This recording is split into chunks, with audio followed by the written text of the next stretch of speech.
Welcome to the 2023 Kia Seltos. This is the first facelift for the popular small SUV, featuring tweaked front-end styling, including new headlight graphics, a larger front grille, and revised bumper bar. Here we're looking at the flagship GT-Line version, which comes with all the bells and whistles.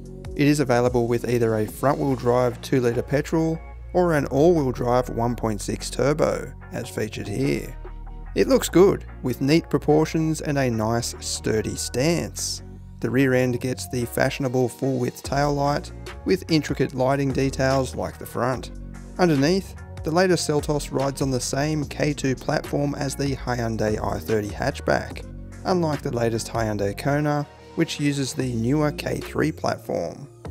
The GT-Line gets these bespoke 18-inch alloy wheels, wrapped in reasonably wide 235/45 Kumo tyres.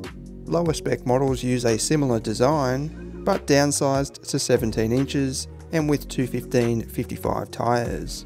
As usual with Kia, the interior presentation is centred around being practical and user-friendly, with splashes of modern charm. The latest model features a large blended panel for the twin digital screens, while down below you'll find plenty of storage and conveniently positioned controls. Passenger space is surprisingly good. This might be a small SUV, but the upright cabin orientation and clean and clutter-free design means it is one of the more spacious options in this class. Rear seat space is also impressive for this class, with nice big windows helping to reduce that closed-in feeling that some coupe-style SUVs present. The bench seat is mounted pretty high too, so it's easy to get in and your legs drop down a bit once seated. The boot size is decent, with a flat loading space that's also quite high, so you don't need to bend down to retrieve items. And as a bonus, there's actually a full-size spare wheel under the floor. Power comes from a familiar 1.6 turbo petrol.